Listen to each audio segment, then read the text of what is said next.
për më lidhë me Albani, unë do doja që t'ishte ashtu që po thot Albania dhe partit të mos binin e grackën e vetëvendosjes, e cila e përdor shumë mirë polarizimin, sepse i përfiton mas shumëti nga ajo. Problemi është se edhe ne jemi fut në një lloj rrethi vicioz. Pse po ndodh kjo? Polarizimi, gjuha e ashpër, po ndjell vëmendje, po sjell vëmendje qytetarëve, për arsye që unë dorën zemër nga njerë nuk di as t'i shpjegoj, por kjo është çka po ndodh realisht, sidomos në rrjetet sociale, por edhe në mediat klasike, nëse mund t'i quaj ashtu, kur ka gjuhë të ashpër, kur ka polarizim, ka shumë vëmendje nga publiku, sepse ju duket shumë më interesante. Vëmendja mandej përkthehet edhe në votë. Dhe pastaj partit duke e pa se kjo gjuhë, këto sjellje, po i sjellin mbështetje vetëvendosjes. Ne kemi pas shumë shpesh qysh partit opozitare madje akuzohen, ndoshta akuzohen tolerant, sepse nuk po bojnë opozit. Nuk po përdorin gjuhën e njëjtë ka shi vetëvendosjes. Por nuk kam përdorur argumentin e mjaftueshëm. Që mbrëm në këtë studio është thënë, nuk kam përdorur mjaftueshëm argumenta unë kam qenë vetë ti nxjerr në pah të metat e qeverisjes. Unë kam qenë vetë në kuvend. Sa herë që ti flet me një gjuhë racionale, argumentuese, i bën kritikat parimore, ti nuk del mediat, nuk del lajmet kryesore, ti nuk citohesh në për portale, sepse nuk është interesant, nuk ka klikime. Nuk vdhes. Bravo, nuk vdhes. Dhe kur ty nuk të shohin njerëzit, qysh me ditë se ti vërtet po angazhohesh, edhe më të mbështet me votë, duke po madje edhe individet në brenda partive, se kjo është mënyra që ti të rjek vëmendje, edhe vetë kanë dalë nga vetja dhe kanë përdor një gjuhë shumë më të ashpër që nga njerë as nuk ju shkon atyre, por që sjell vëmendje të publikut dhe pastaj ti dikur edhe bën gjuhë tonë. Kanë ra viktim e trendit. Unë mendoj se duhet me thyket rreth vicioz. Unë mendoj se diskutimet, debatet politike duhet me thy tek argumenti. Unë do doja që kjo fushat të fokusoj në programe. Dhe më thonë, jam që s'di sa vite që dalë marrë pjesë në jetën publike, në media, unë insistoj që diskutimet duhet me bëne programe shumë pak, ose po thamë se nuk ka, por ka shumë pak edhe pra po thamë ato nuk ndjellin vëmendje. Me gjitha të, mendoj që prandaj tash cilat janë mësime që kemi marrë. Një mësim që duhet e para partit politike ta diskutojnë, por edhe shoqëria civile dhe media në përgjithësi, aja po më hajrin e kësoj gjuhe polarizuese edhe këti ashpërsimi kaq të madh. Cili është rezultati? Sa është përmirësu jeta jonë?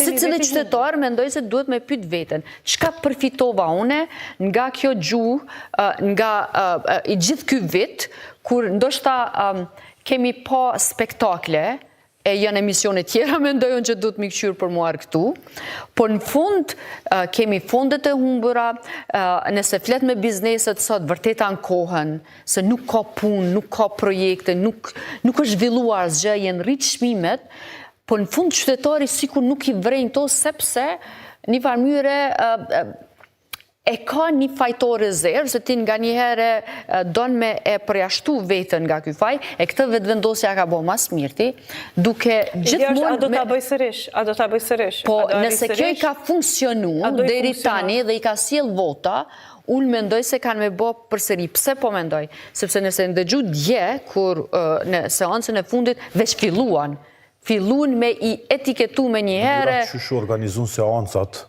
e kuvendit... Do më dhënë qanë me mendu se edhe në mendimin tim vetëvendosja nuk di ndryshe, sepse e ka dëshmu si s'po di me qeveris. Qysh me e majt pushtetin duhet me majt shoqërinë në tension. Prandaj Veriu, prandaj Mitrovica është tema kryesore, se ty të mbon, në çdo herë çka po ndodh. Në tension e kjo nga një herë mundet me qenë interesante për njerëzit. Dren, polarizimit gjuhës, ashpërsimit, kush le të themi e ushqen më shumë këtë?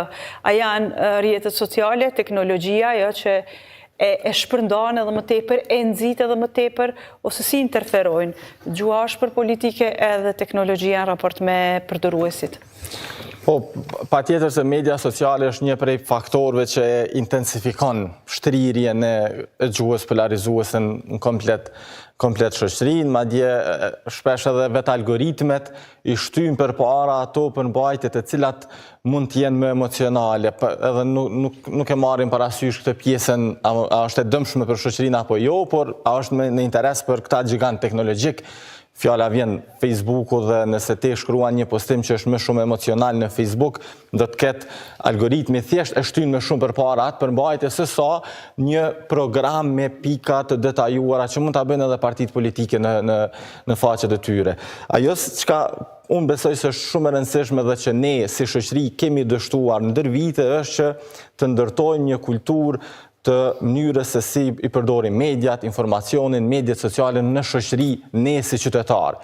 Pra, edhe nëse politika po i përdor shumë mirë për hesab të vetin. Tash, unë besoj që, për nëse ne s'po i përdorim si duhet. Nëse ne e kemi një shoqëri e cila nga rend, nga informacionet që janë senzacionale, interesante, ndoshta jo me rëndësi për shoqërinë, apo e shtyjmë edhe ne vetë politiken tonë që me u kanalizu më shumë aty, sepse ajo është mënyra se si e bin një votues ta votoj. Pra, ne duhet kthehemi ta shohim edhe shoqërinë në përgjithësi në nivel të gjykimit kritik të arsimimit të shoqërisë, se si këta qytetarë që ne kemi në Kosovë, po e përdorin edhe median sociale sot për të marrë informacionet politike. Mënyrën se si ata komentojnë në media sociale. A ju thonë ata partive politike në faqet e tyre që unë dua të ndëgjoj se çka do të bësh për arsim, apo vetëm e thonë të lumt? Megjithatë, është roli i partive që ti emancipojnë edhe ti drejtojnë shoqërinë. Jo qytetarët, nuk i fajsoj qytetarët, sepse ata janë konsumatorë dhe një farë mënyrë konsumojnë diçka që ju duket më interesant. Roli i partive, prandaj quajmë lider, prandaj udhëheqës është me drejtu shoqërinë në një rrugë më të shëndetshme. Ata unë po them që nuk mund ta shohim në 3 vitet e fundit, 4 vitet e fundit këtë problem, sepse Ministria e Arsimit është flamurtarja në arsimit. Tani lind pyetja e këtij raporti. A konsumon shoqëria çfarë i ofrohet, apo politika ndjek atë çfarë do shoqëria dhe me atë gjuhë i drejtohet? Edhe elementi i dytë që desha ta përmend është edhe kjo që sa sot kemi ne edhe deputet të përgatitur që të ndërtojnë argumente në politika caktuara. Pra, a janë të gatshëm ata që ndërtojnë argumente në një politik, apo e kanë më të lehtë që ta përdorin këtë gjuhën polarizuese, nxitëse emocionale të tjera. Pra, unë nuk pajtohem me zonjën shqipe që në lajme qendrore nuk del një politikan, një deputet i cili argumenton mirë në kuvend. Unë besoj që del.